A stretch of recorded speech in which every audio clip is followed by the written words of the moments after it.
Halo,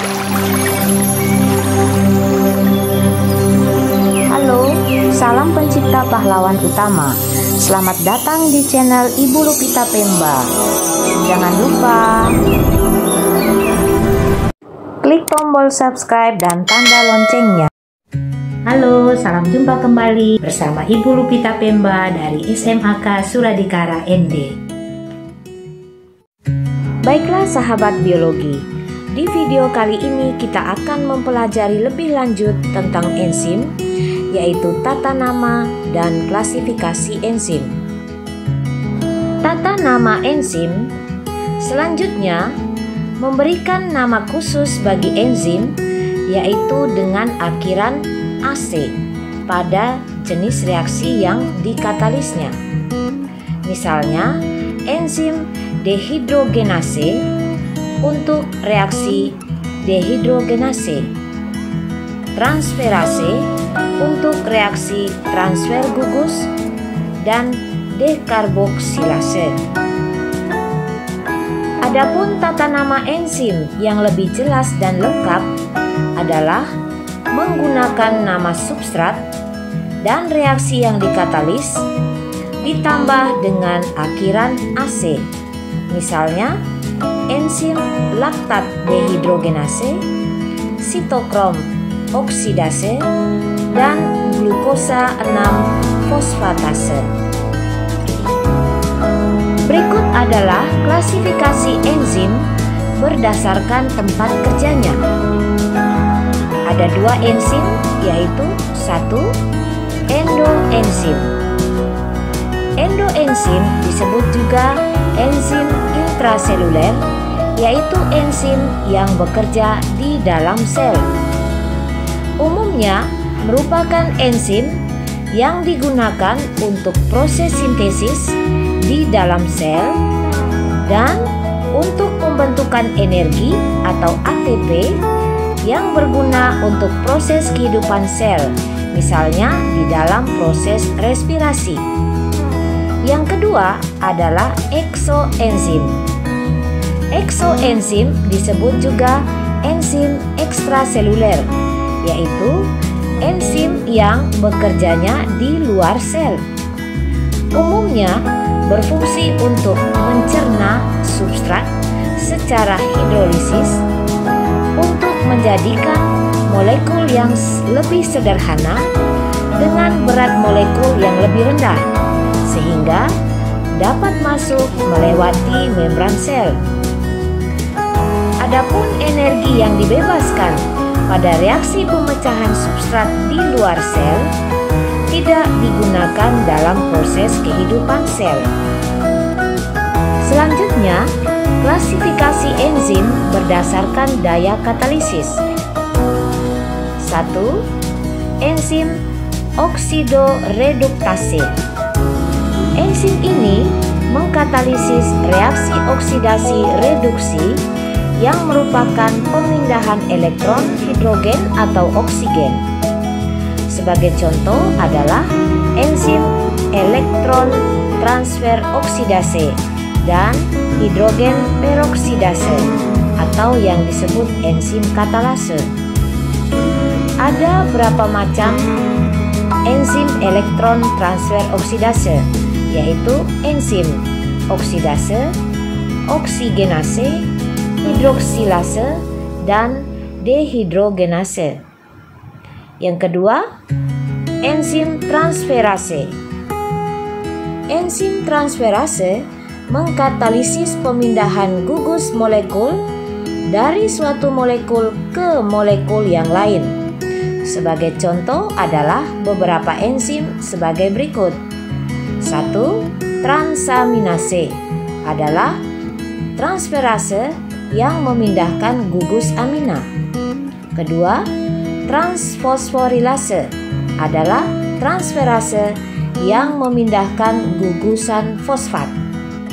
Yang ketiga, transasilase adalah transferase yang memindahkan gugusan asil. Yang ketiga, enzim hidrolase.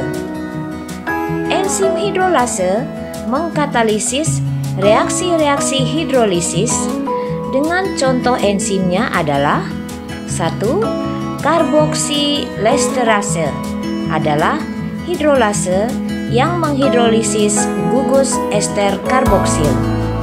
Kedua, enzim lipase adalah hidrolase yang menghidrolisis lemak atau ester lipida. Ketiga, enzim peptidase adalah hidrolase yang menghidrolisis protein dan polipeptida. Keempat, enzim liase. Enzim liase berfungsi untuk mengkatalisis pengambilan atau penambahan gugusan dari suatu molekul tanpa melalui proses hidrolisis. Sebagai contoh adalah 1. Enzim malat hidrolase atau disebut juga fumarase, yaitu enzim yang mengkatalisis reaksi pengambilan air dari malat sehingga dihasilkan fumarat. Yang kedua, enzim dekarboksilase, yaitu enzim yang mengkatalisis reaksi pengambilan gugus karboksil. Berikutnya, enzim kelima yaitu enzim isomerase. Isomerase meliputi enzim-enzim yang mengkatalisis reaksi isomerisasi, yaitu 1. Enzim rasemase berfungsi merubah L-alanin dan D-alanin. 2. Enzim epimerase mengubah D-ribulosa 5-fosfat dan D-silulosa 5-fosfat. Ketiga, enzim cis-trans isomerase merubah transmetinal cisrentolal. Keempat, enzim intramolekul ketoisomerase merubah D-gliseraldehid 3-fosfat dan dihidroksi aseton fosfat. Yang kelima, enzim intramolekul transferase atau mutase berfungsi merubah metil malonil koenzim A dan suksinil koenzim A. Yang keenam adalah enzim ligase. Enzim ligase berperan mengkatalisis reaksi penggabungan dua molekul dengan dibebaskannya molekul pirofosfat dari nukleosida trifosfat. Sebagai contoh adalah asetil CoASH ligase yang mengkatalisis reaksi sebagai berikut. Asetat ditambah koenzim ASH ditambah ATP, asetil koenzim A ditambah AMP ditambah 2 gugus fosfat. Baiklah sahabat biologi, selanjutnya kita menuju ke klasifikasi enzim berdasarkan cara terbentuknya. Ada 2 enzim. Enzim yang pertama adalah enzim konstitutif. Di dalam sel terdapat enzim yang merupakan bagian dari susunan sel normal, sehingga enzim tersebut selalu ada dan umumnya dalam jumlah yang tetap pada sel hidup. Walaupun demikian, ada enzim yang jumlahnya dipengaruhi oleh kadar substratnya, misalnya enzim amilase. Sedangkan enzim-enzim yang berperan dalam proses respirasi jumlahnya tidak dipengaruhi oleh kadar substratnya. Yang kedua adalah enzim adaptif. Perubahan lingkungan mikroba dapat menginduksi terbentuknya enzim tertentu. Induksi menyebabkan kecepatan sintesis suatu enzim dapat dirangsang sampai beberapa ribu kali.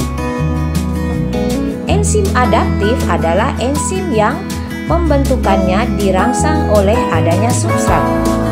Sebagai contoh adalah enzim beta-galaktosidase yang dihasilkan oleh bakteri E. coli yang ditumbuhkan di dalam medium yang mengandung laktosa. Selanjutnya adalah klasifikasi enzim dengan tata nama berbeda. Ada beberapa enzim yang penamaannya tidak menuruti tata cara umum seperti sebelumnya, misalnya enzim pepsin, triosin, dan sebagainya, serta enzim yang termasuk enzim permease. Permease adalah enzim yang berperan dalam menentukan sifat selektif permeabel dari membran sel. Untuk menghindari kesulitan penamaan, karena semakin banyak ditemukan enzim yang baru, maka International Union of Biochemistry atau IUB telah mengadopsi sistem penamaan yang kompleks, tetapi tidak meragukan berdasarkan mekanisme reaksi. Namun, sampai sekarang masih banyak buku-buku atau referensi lainnya yang masih menggunakan sistem penamaan lama yang lebih pendek dan mudah diingat. Baiklah sahabat biologi, terima kasih sudah menyaksikan tayangan video pembelajaran tentang tata nama dan klasifikasi enzim. Sampai jumpa di video selanjutnya.